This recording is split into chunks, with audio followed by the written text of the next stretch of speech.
Assalamualaikum warahmatullahi wabarakatuh. Perkenalkan, nama saya Resti Firda Fauzia, NPM 1911080172. Saya di sini akan menjelaskan tentang perkembangan moral dan spiritual. Sekilas tentang Lawrence Kohlberg. Kohlberg lahir di Brownsville, New York.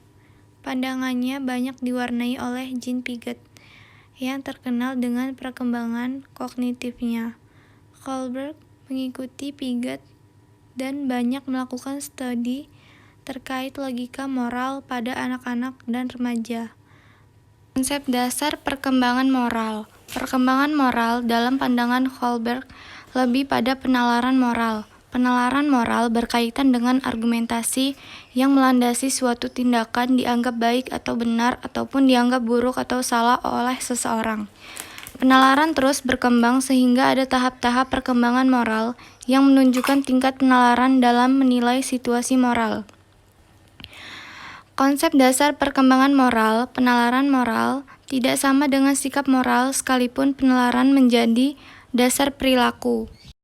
Perilaku etis. Setiap orang melalui tahapan-tahapan secara sequentially, artinya tidak ada yang dilompati. Ada 3 tingkatan penalaran moral yang masing-masing ada 2 tahapan di dalamnya. Tahap pre-konvensional, tahap punishment dan obedience orientation.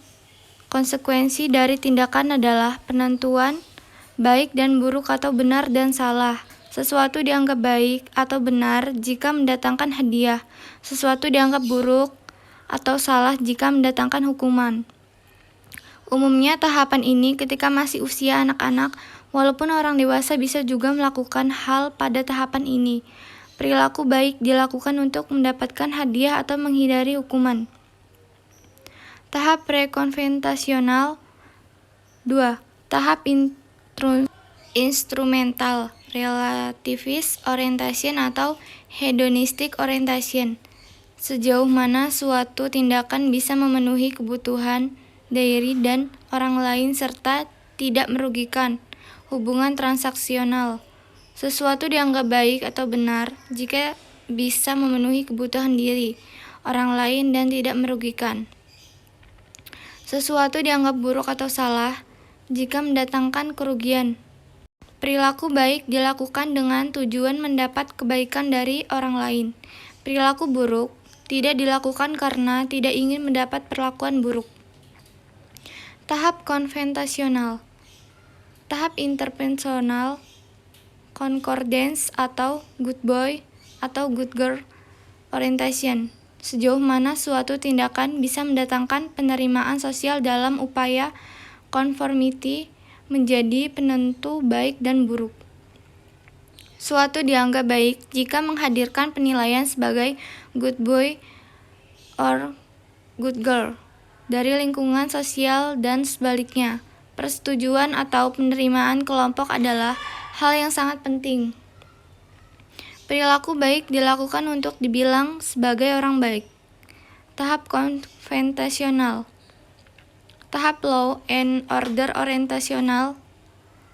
Sejauh mana suatu tindakan selaras dengan hukum atau aturan yang ada menjadi penentu baik dan buruk. Kepatuhan pada pemerintah, aturan tanpa ada interupsi atau pertanyaan. Perilaku baik dilakukan untuk memenuhi kewajiban penghormatan pada suatu otoritas. Tahap post-konvensional. Tahap sosial kontrak, legalistic orientation, sejauh mana suatu tindakan merealisasikan konsensus atau kesepakatan bersama dengan dilandasi kesadaran bahwa setiap orang memiliki perbedaan pendapat, hak, dan keyakinan.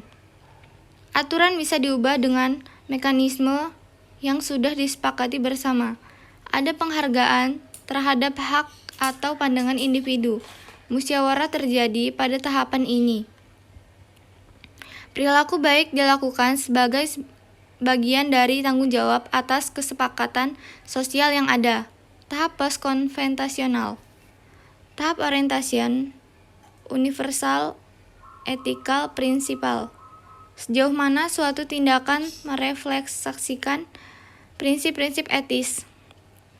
Kesadaran bahwa manusia itu bermartabat, memiliki nilai dan kesucian. Perilaku baik dilakukan sebagai upaya melaksanakan prinsip etis atau kesadaran diri bahwa itu mencerminkan martabat atau nilai manusia. Tahap ketujuh, perkembangan moral. Sejauh mana keselarasan dengan eksistensi dan pengalaman religius yang dipandang sebagai baik dan buruk. Perilaku baik dilakukan sebagai memenuhi perintah Tuhan. Biografi singkat. James Flower adalah seorang profesor Human Development Theories dan direktur Pusat Etika dalam Kebijakan Republik dan Profesi di Universitas Emory di Atlanta. Ditahbiskan di Gereja Metodis Amerika. Fowler memiliki karir sebagai pendidik agama. Dia memegang posisi mengajar di Harvard Divinity School dan Boston College pada awal 1970 dan telah mengajar di Emory University sejak tahun 1977. Dia adalah seorang ahli di bidang agama dan psikologi dan etika dan kehidupan publik. Penulis beberapa buku. Ayahnya adalah Methodist dan ibunya seorang Quaker. My mother, a Quaker, adopted his Methodist. Istrinya, Lurline, adalah seorang direktur pendidikan Kristen di Universitas Drew Theological Seminar, Madison, New Jersey. Perkembangan individual berdasar teori Fowler. Tahap 0. Kepercayaan elementer awal. Terjadi pada usia 0 sampai 3 tahun. Tahapan ini disebut tahapan primal. Benih iman terbentuk oleh rasa percaya si anak pada orang-orang yang mengasuhnya dan oleh rasa aman yang dialami di tengah lingkungannya.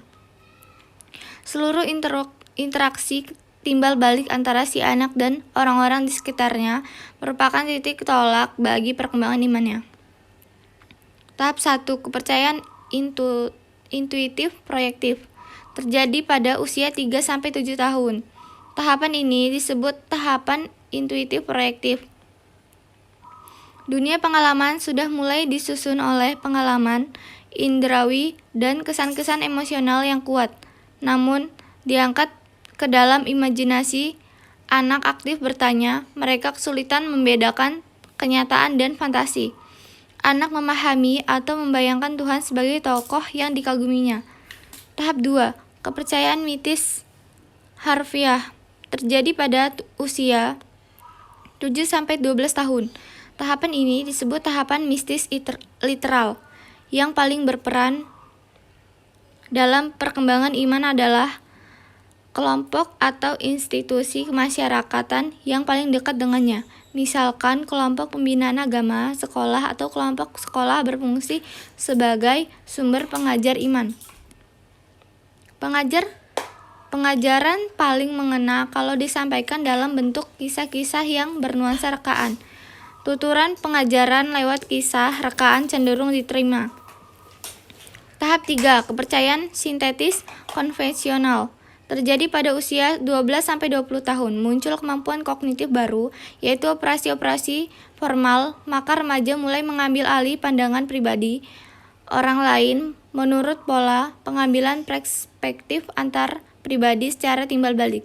Sudah ada kemampuan menyusun gambaran percaya, termasuk kepada Tuhan. Interpersonal yang ada membuat dunia ini menjadi hidup dan individu dapat berpikir tentang hipotesis untuk mensintesis iman yang masih umum. Tahap 4. Kepercayaan individu reflektif. Terjadi pada usia 20 tahun ke atas, ditandai adanya refleksi kritis atas semua pendapat, keyakinan, dan nilai lama. Individuatif, saat itulah manusia tidak semata-mata tergantung pada orang lain, tetapi sadar akan tanggung jawab dan komitmen. Ada dua perubahan utama dalam tahap ini, individuasi dan refleksi kritis. Tahap 5. Kepercayaan eksistensial konjungtif.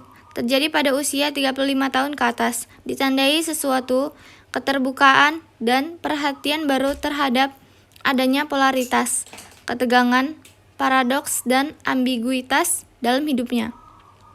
Tahap ini melibatkan kemampuan untuk terus bersama sebagai cara untuk mengungkapkan sesuatu kesadaran baru bahwa kebenaran lebih beragam dan kompleks dibanding yang sebelumnya diyakinkan. Tahap 6. Kepercayaan eksistensial yang universalitas.